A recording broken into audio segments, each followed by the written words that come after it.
And that's the thing about the whole story. You know, if you told my 5-year-old person this would be the story of your life up to where I am now, who knows what the future holds? I'd be Right. like, well, that's not in my wheelhouse. That's not anything that I know. And so the fact your story can be unlocked by someone that you don't know where it's going, you can stay curious, and just like say follow that next step, whatever that happens to be, and you know follow your heart, follow what feels good, because I think that gives you that sort of intuition, that guiding light to what's there. It's what's taken me into education, including the music. It's what's taken me into all this podcasting work that I've been doing. It's what's enabled me to open doors on the online world, you know, like I say, with YouTube channels and all those sorts of things. And I absolutely love it. And it's just that.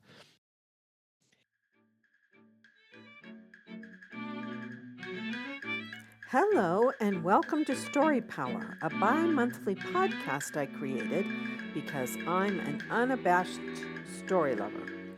Stories have had a huge impact on my life, starting with the family movie night discussions my parents instituted when I was a child. I want to share that love with you.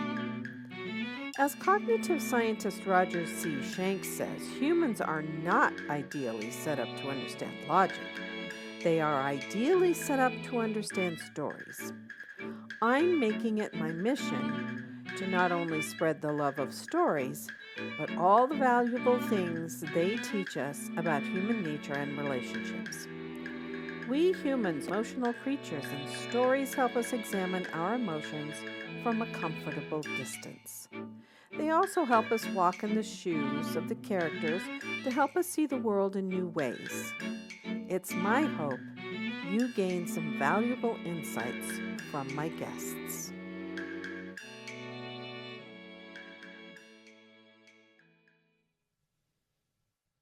Hello, Story Power listeners and followers.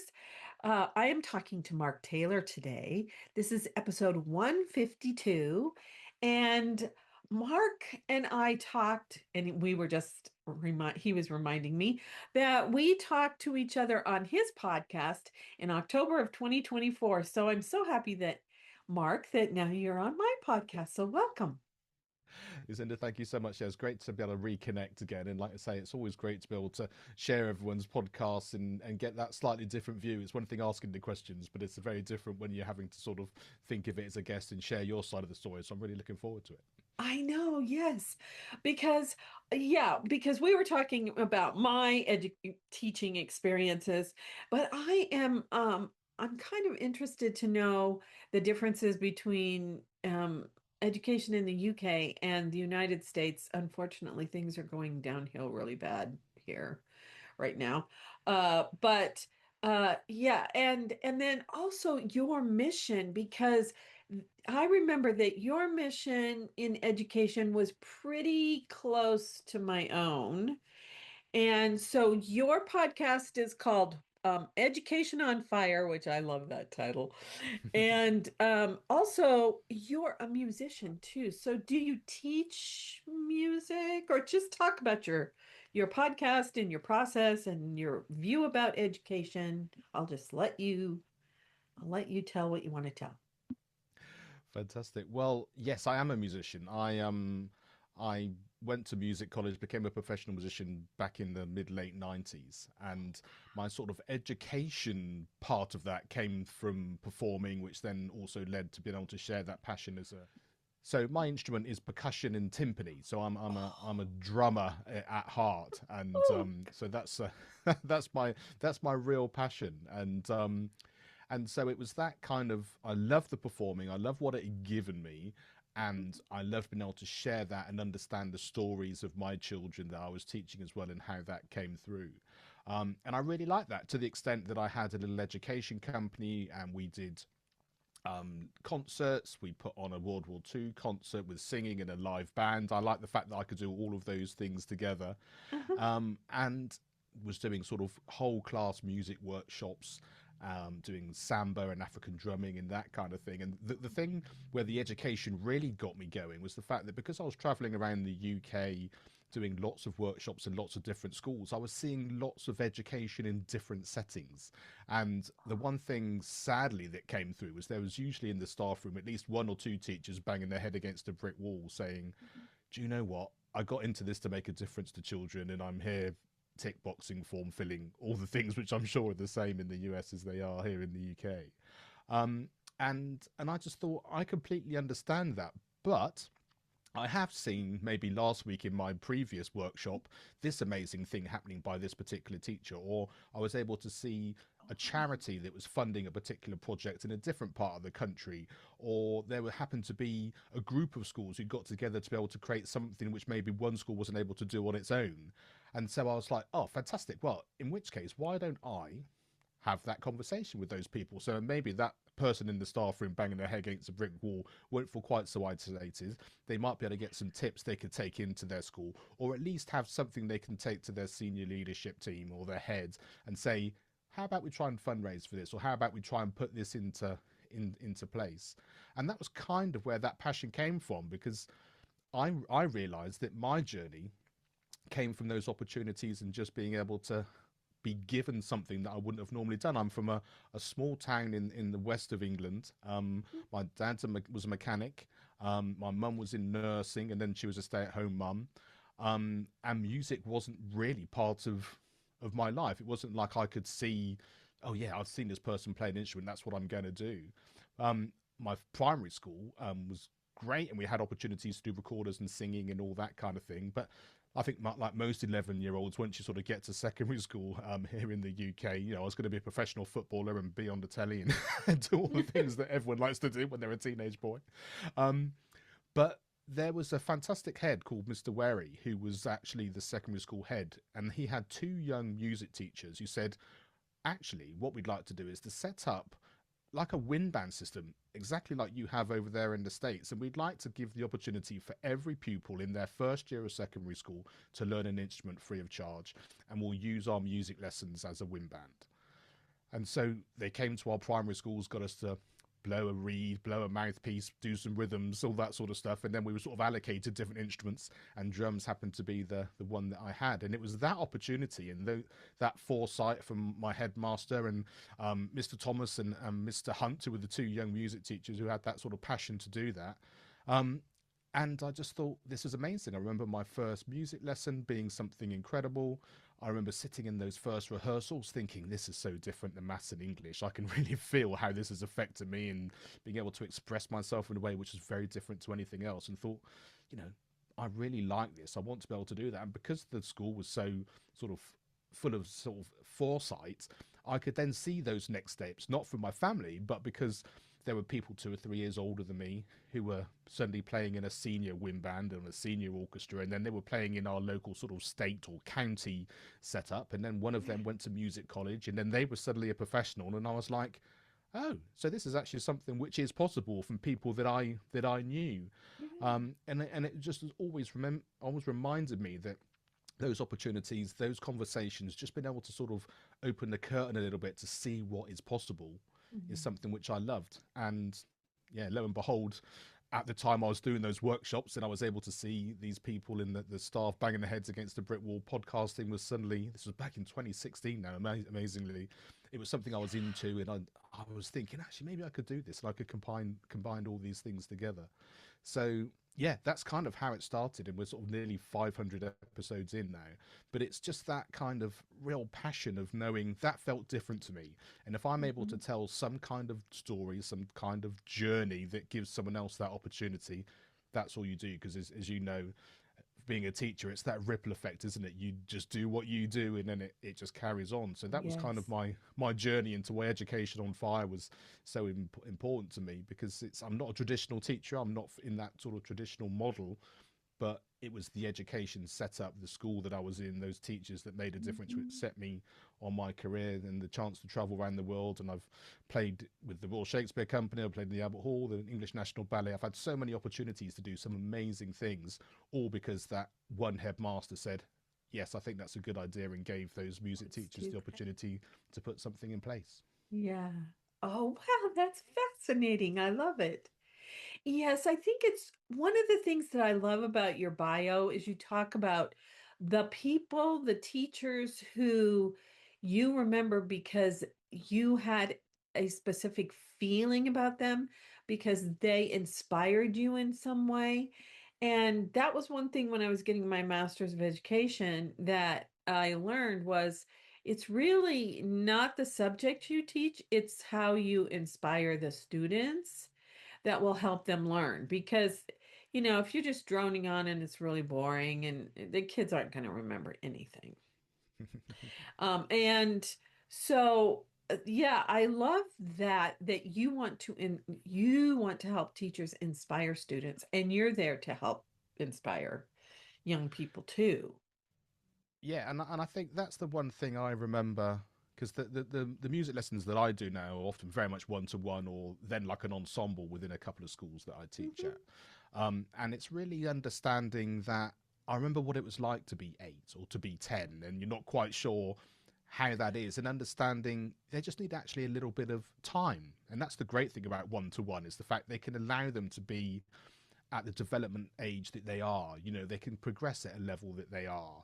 There's no kind of shoulda, woulda, coulda. It's not by the end of the year you have to be able to play this piece or do that, because I think often in the reality is that you set the environment and they actually exceed the expectations that you thought they could do anyway, because they suddenly feel like it's a safe place. I'm meant to learn, but also the thing about being a musician is the fact that you fail all the time. It's like, I can't play this piece now, but I know if I follow these steps and we talk about the journey of how you learn an instrument, Mhm. I will be able to. And the more you do that, you realize it's always the next thing. And I explain it's exactly the same for me. There's still some pieces I have to play. It's like, okay, it's back to the drawing board.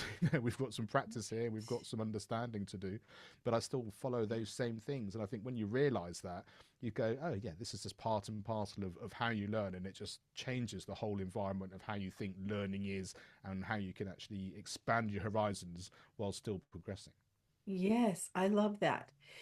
A couple of things that came to me while you were talking is I never really thought of uh, the arts in general as a way to instill discipline.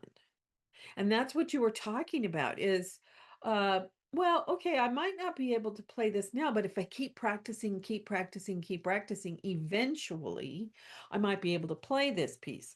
Now, I took piano lessons when I think I was a freshman in high school or something, and I was horrible at it. I was just horrible at it. But my mom and dad, wanted me to try it, so I tried it. But I could sing, and I was in choirs, and that was really fun. And then, because the small town schools that we lived in, we moved a lot, didn't have drama programs or anything like that. And the United States is really like down on the arts. It seems like the arts get cut the first thing, except for band, because it goes along with the football games, Of course. and the basketball games, and it's attached to sports, so they keep those around. But yeah, so I was horrible at piano, but I could sing, and I enjoyed choir a whole lot. And the other thing that I always advocate about the arts, especially the performing arts, is they are a really great way to learn teamwork, and there's no competition. It's everybody Yes. wins. The audience wins, the performers win. There's no competition with the other team, unless I suppose if you're going to a concert, uh, a band like competition or something. But mostly it's everybody wins, Yeah. which I advocate because, yeah, I'm not really into competition that much. So yeah, so you are like uh not in the official educational system, but you go around and you do these things at the schools, right? Is that how it works? Yeah, so I mean, currently now what I do is there are two schools that I go in, and we're called visiting music teachers. So one of them, I'm sort of completely self-employed, but we sort of work within the school parameters, obviously, and that kind of thing. The other school, I am on the payroll, but your hours and your lessons depend on who signs up and that kind of thing. So they're Mhm. slightly different setups, but it's that visiting music teacher. the school offers the chance for you to learn a whole range of instruments, and they basically bring us in to be able to provide that just for the people that need those lessons. So there's one school I go in for a couple of days, and there's another school I go in for sort of just over half a day, and that sort of makes up my sort of educational career from Right. that point of view. And then that fits around obviously my performing that I'm still doing, and the podcasting and all those sorts of things that I do as well. So you're very busy. Oh my goodness.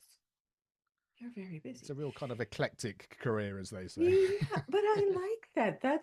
That's me too. Because I'm a writer, I'm also a podcaster now. Since the last time I saw you, my sister and I started a YouTube channel called Classic Cinema with the Sage Sisters, where we'll pick one movie to talk about that is classic, 20 years old or older, that has something to do with what's actually going on right now. I mean, it has a resonance with what's going on now. So I'm like that too. I like that. I like to have more than one thing going on at a time, which Absolutely. some people think I'm crazy, but yeah. And um I wanted to know, in the UK, do the arts get the respect that they need in the school system? Because here in the United States they don't, and they're pushing all the sciences, they call them STEM: science, technology, engineering, and math. They're pushing that, pushing that, pushing that. But I'm of the opinion that it's the arts and humanities that teach us how to be human beings. So what's it like in the UK that way? I think it's pretty much the same, to be honest. It's I mean, as a, I can sort of talk to it in sort of both sides from a professional point of view. The funding for the arts has been cut and cut and cut, as you'd expect. There are some professional ensembles and organisations which no longer have a viable live orchestra, so therefore it's recorded music with a ballet company or a theatre company, whereas before it would all have been live music, and the size of the bands that would have been, say, 20 are now 10, or 10 are now 5, or whatever they happen to be. So that just then becomes the norm, and it's kind of what people know, which is really sad. And I think that's been going on for a very long time. And then of course, as the next cycle of something happens, the next crisis, and there's the money needs to be pumped somewhere else. And like you say, there's STEM, there is STEAM that they talk about over here as well, which Mm-hmm. does include the arts to some extent. Yeah. But like I say, that's probably the one that's under those other ones. I do find it fascinating, in as much as, of course, the reality is that with the way the world is looking going forward, and the sorts of skills we're going to need for jobs, and just to be our best selves in the world socially, the critical thinking, the kind of the ability to be human, and that human connection is going to be the biggest thing I think that children are going to Mhm. need. So just being able to do Yeah. those STEM subjects, which are incredibly important. But I think the thing is that we know that we're all different. If Yes. you can have a subject, and someone absolutely loves the sciences and loves the maths in a way that I wasn't, and I had the opportunity to follow music, which was my passion. But if you don't give everyone the opportunity to experience everything, then you never get that sort of coming to the front. And I think that all sort of filters through. So, like you say, because of that sort of science and maths as being a focal point in the education system, Mhm. well, then we need, and all the testing that goes on. So, therefore, the amount of time for the arts gets less and less and less, and then you Mhm. lose the teachers, and then you lose the amount of money for it, and it's expensive, and that sort of goes as well. So, it becomes sort of a self fulfilling prophecy in some way, Yeah. which is really sad, and much worse in the state sector than there is in the private sector. But I think what you do notice is that somewhere you'll find a teacher who's actually been inspired by music or the arts, in whichever way that happens to be. And of course, they go above and beyond anything that's part of their job description, but they make a Mhm. difference to people, because they know there'll be someone that they're able to impact in a way which is the reason they get up and go and teach every day. Right. Yes. Oh, yeah. Yeah. I don't know. I think I was a guest on a podcast, and I said, you can't learn emotional intelligence from math. And so that's the sad part to me about the emphasis so much on the sciences. Of course, there's cognitive scientists and behavioral scientists who are studying, human emotion and that kind of thing. But for the most part, you can't learn emotional intelligence from that. And we need that right now. Yeah, and I think the other thing that I find fascinating is there are so many people in jobs. You think about engineering, and I think when people go for jobs, it's that kind of, well, we assume you've got your degree and that you're fantastic at what you've been studying. But what are you? Who are you? What are you about? And I think the people who are able to say, well, I've performed in a band, I've learnt an instrument, I've learnt these skills, and there's more to me than just my ability to know this subject. And I think so many businesses talk about that. It's not a secret that that's the case, but that doesn't quite filter down through into the education system Yeah. to sort of help people in that way. But I think they're so disconnected. We don't have that kind of, which is what I love talking about, the child at the center of what we do in community, businesses, the arts, you know, the education system, all working together for the best of that, because everyone has to do what they're told much more now. You know, this child needs to get to this level in maths, so therefore we need to do more maths. As opposed to this child is doing the best they possibly can in maths. Maybe it's not for them. Let's give them something that's going to bring a bit of joy to them and actually support them in other ways. And not that we don't try and give them the best education in all the subjects, but we don't just hammer the thing that maybe they're going to be struggling with. We give them the chance to do all those other things as well and realize there's more to life than just whatever you have to do in school in that sort of Right. 7 hours or however long you're there. Yeah, I mean, I talked to one gentleman on my he's a young man on my podcast, and he is a financial advisor, and he was talking about the fact that yes, it's important to have those higher maths for those people who are really into that. But what we really need in our school system is how to budget, how to read a contract for buying a house, and those practical kinds of things that we all have to deal with. And and I thought that that was really fascinating. So we could teach those kinds of things to the people who aren't going to go to the higher maths. But also, I agree with you that we need all of the subjects, because I had students when I was teaching drama that they were abysmal students.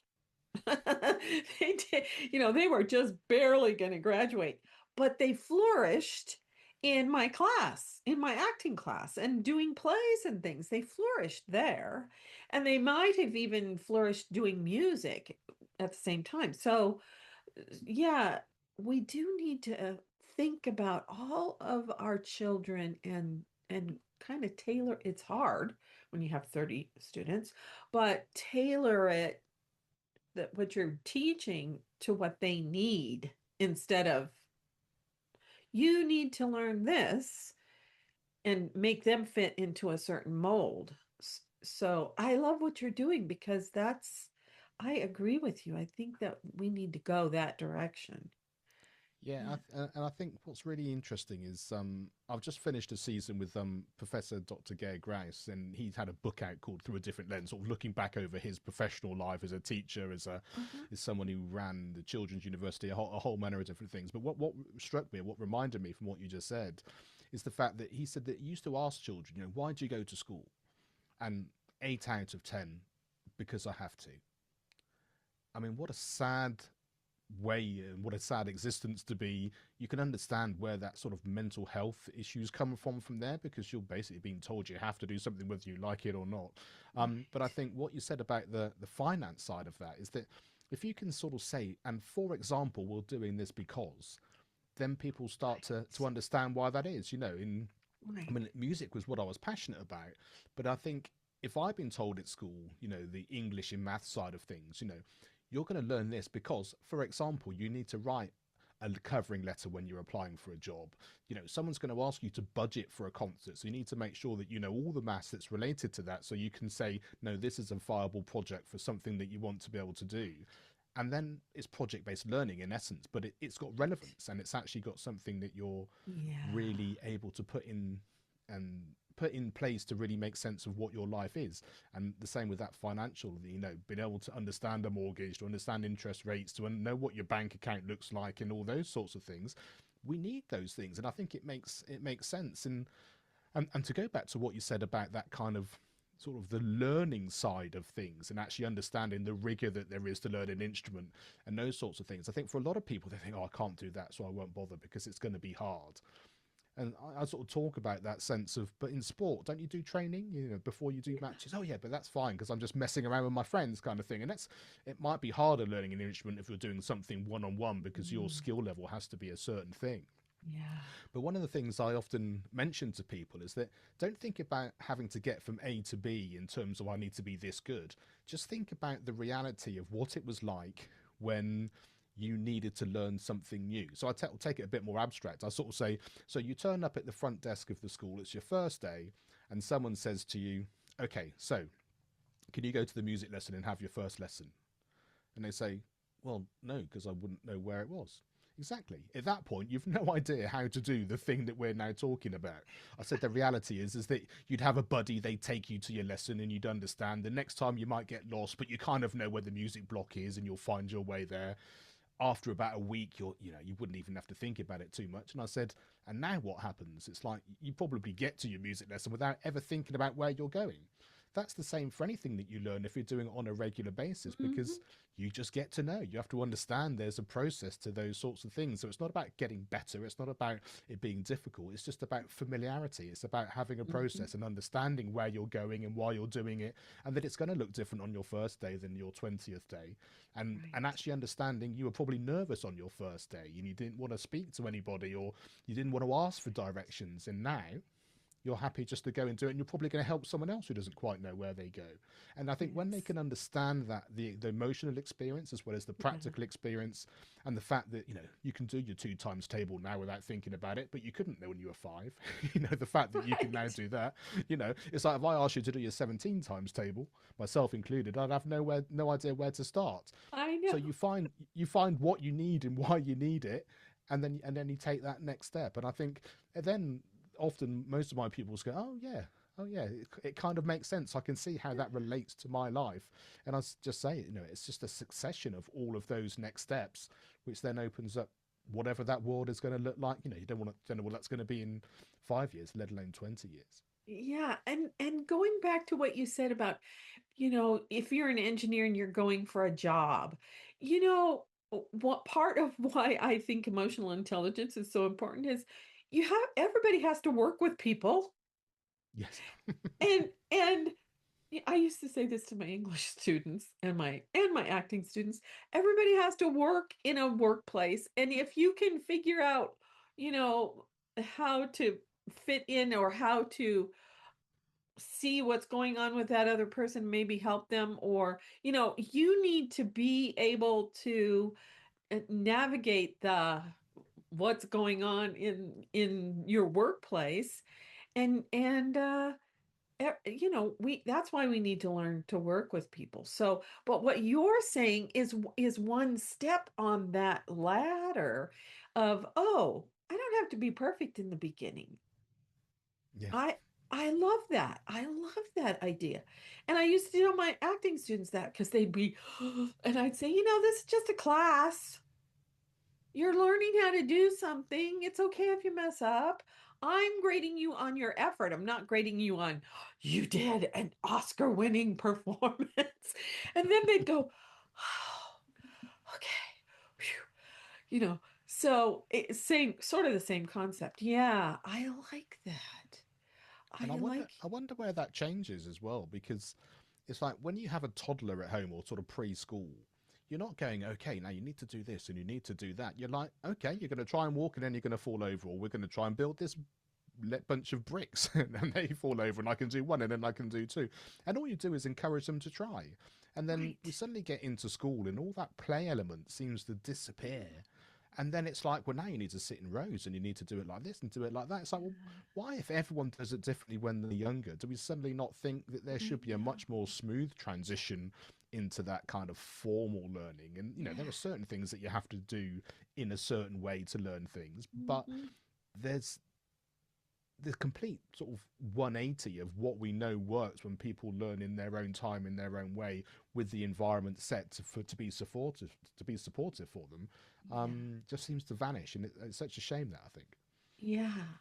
Well, you just reminded me th- right before I retired from teaching public school, Arizona had the law that every student had to have 4 years of English to help because we have a lot of English language learners in our state. And so they were teaching techniques to help the students learn English easier. And mostly it was activities where they were talking to their peers. And that because the studies were showing that they learned better English better from their peers than they did from being in English class, you know, learning the structure of the English sentences and stuff, which I never did that. But yeah, so we had all these fun activities that would get them up out of their seats and talking to each other. And yeah, it made school more fun, I think, for them.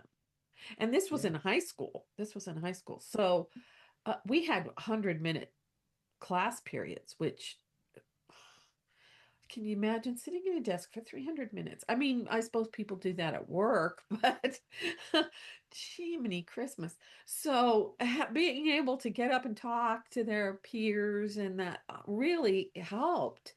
And I think it helped them like school better too, maybe. I Uh, think so.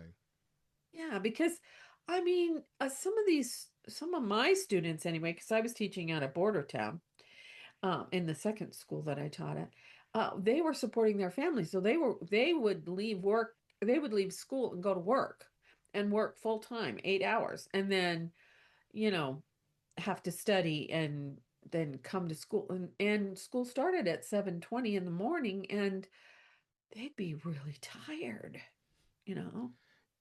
Yeah. I mean, it really So, brings up that whole thing about meeting children where they're at. You know, in that scenario, like you say, there's the tiredness, there's the fact they're responsible for other people, that they're basically being adults in a child's body, depending on what they're being able to do. And yeah. so, why you think that the education that you're giving them has to be the same as somebody who gets a lift to school, has a lovely home and the beautiful bed sheets and has all their meals brought to them? You know, how can that be the same experience for both people? What each one needs has to be different, Yeah. and there's just not that flexibility or breadth within our system to do it, which is really sad. But then that's the reason we have these conversations, because someone somewhere will hear something which will make a difference, or they'll go, oh right, you Yes. know, I still have to do this in this way, but my understanding and maybe the empathy or the my knowledge of the fact that this child is then going to work means that I'm going to have a different conversation at 7:20 tomorrow morning than I might have done Yes. thinking, well, you've obviously been up all night on your phone or whatever you think it would be because they happen to be tired. Knowing that bigger picture in that background and getting to Right. know your children sort of brings that different connection, I think. Yeah. And I mean, when you have a lot of students, that's kind of difficult. It's Yeah. difficult. But yeah, the whole getting them up out of their chairs and talking to each other was, I think, very helpful for those kinds of students who were, because the town had been the smelter for the mine in Bisbee. And then when the mine closed down, it was like this economic crash in the town. And so work was difficult to find. And so sometimes, everybody in the family had to do some sort of part-time job to keep the family going. And yeah, so being able for them to get up and not have to sit there and, because that's when I fall asleep when I'm just sitting there listening to somebody drone on. And I tried not to do that. I mean, I tried to make it more active for them. Yeah. So, oh, wow. So I guess it's not so different in the UK. The structure of the way school is run is a little different, but basically, education is the same. I think the essence of what they're trying to do, because it's all league tables, it's all being in. Ofsted is the government organisation here that goes in and sort of assesses how everyone's doing and grades every school. And so once you've kind of got that in place, and that's what people are being sort of geared to teach to the test and kind of make sure you've got everything in place in order to do this, because this school needs to be good, because you need to keep your roll numbers up, because you need the money that's coming in, and all of that kind of thing. And I think this is the same in America. You've got this 4 or 5 year political change that goes on. No one's in a position to actually do anything longer term than that, because they can't do it.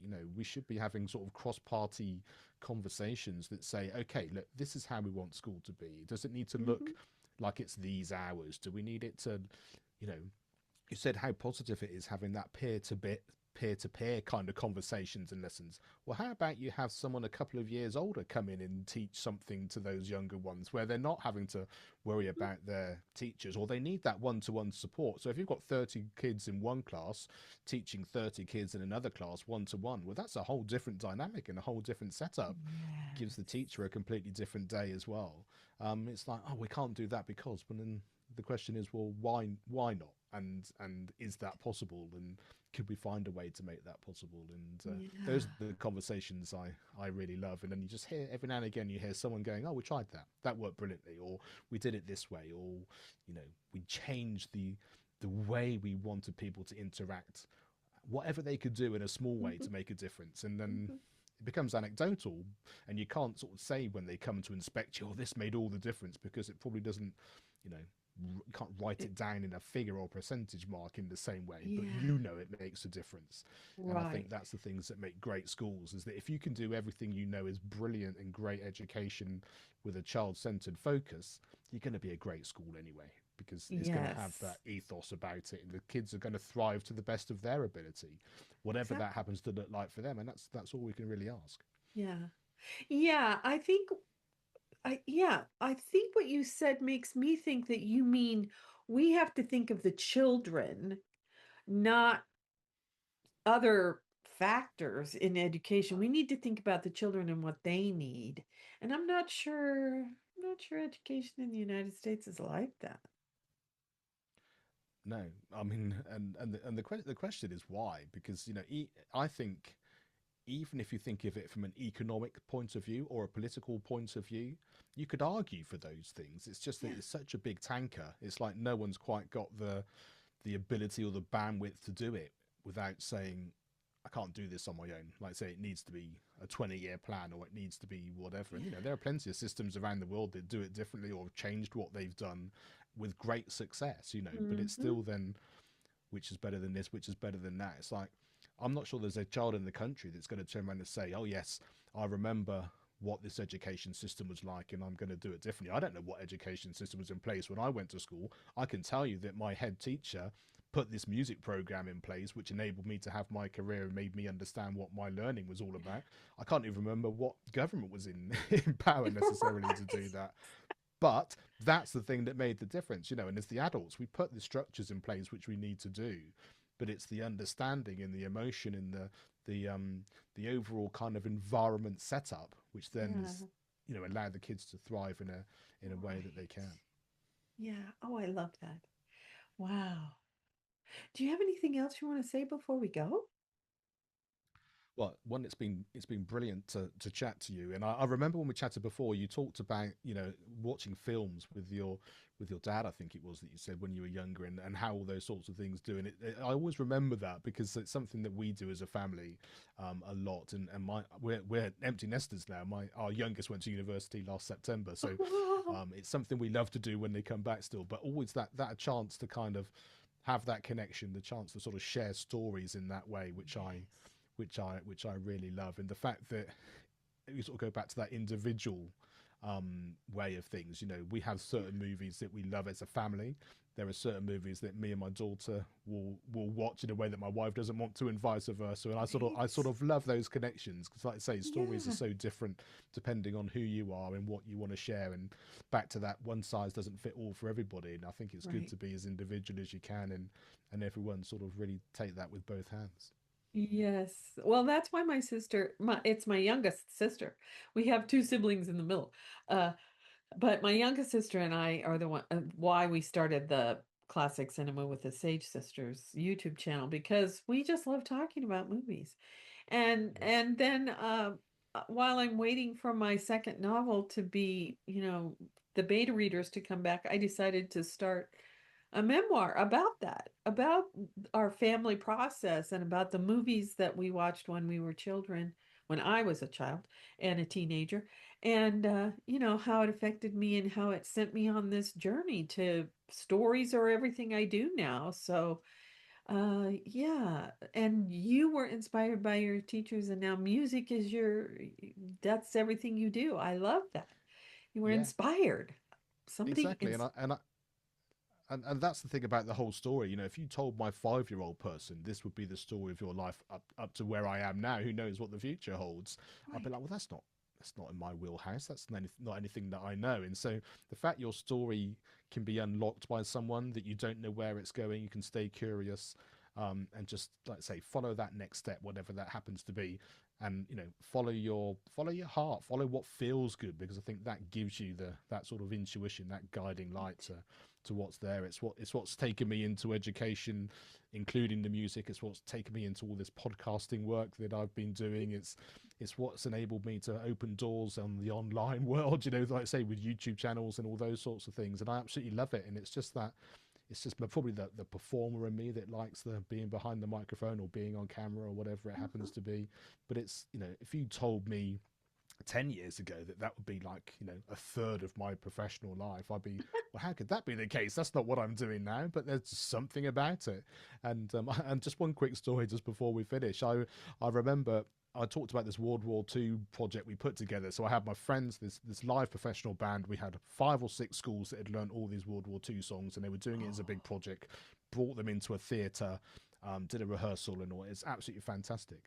But the thing that really struck me was that we did a little bit of a sort of local radio publicity, and we went and talked to the BBC and said, "Oh, we've got this coming up. Come and support it." And out of that interview came some local sort of historic societies and brought some World War II memorabilia and all that kind of thing. So they really enhanced the whole thing. It was a real community event. But I remember at that time, sat behind the microphone, just as I am now, thinking, I quite like this. Little did I know that yeah, 5, probably 6 or 7 years afterwards, it'd be like, but you can do this yourself now. Podcasting is a thing and you can make that work. But even back then, I just remember thinking, I don't know what it is about it, but you don't know what your next step's going to be. So yeah, that's staying curious and that's just right. listening to those little things makes all the difference for people. Well, and I think it's you said something that makes me think that education should be exploratory so that every single person gets to find out what they're good at, what they like, what they have a passion for. And yeah, I love that. I love You're right. I kind of like that. Of course, I was on the stage, so but it wasn't being behind a microphone necessarily, but I do remember I was interviewed once on a radio station, and I was the same way. It was, oh, it's kind of fun. And That I think also education is 0 to 99. You're always learning. And that really changes the pressure of what you think Yes. learning is all about. That's different than schooling. We've been talking about the education system and the lack of focus on the arts and the this and all that sort of stuff. And of course, we'd probably do it differently if we had a magic wand or a silver bullet. But when you suddenly realize that there are certain things that you can do and certain opportunities that will come, which is about education and learning, and the fact we don't know what life's going to be like next year, let alone in 5 or 10 years' time. Right. Like I said, that critical thinking and that kind of excitement about what you might do. And I didn't know, podcasting was going to be a thing, but I remember the feeling about it. And maybe that's all you need, just to know that at some point, maybe this will develop into something and you don't need to think anything more of it. Just follow your heart. That's the thing. Yeah. Until the time is right for you to do. Exactly. Yeah, exactly. Oh, thank you, Mark. I'm so glad that we got together. And I will let you know when this comes out. And you can, Fantastic. yeah, you can uh share it with your friends. Absolutely. I've really enjoyed it, Lucinda. It's been a fascinating conversation, and I love being able to reconnect with people that we've spoken to before as well. Because I think the one thing I love about this world of podcasting and storytelling specifically is just the fact that everyone is so loving and supportive and just interested in what people are doing, and I think that's a great Yes. environment to be in. Yes, maybe that's why podcasting is so people are listening to more and more podcasts, I think that might be it. For It's sure. a way to connect. That's great. Thank you so much. Thank you.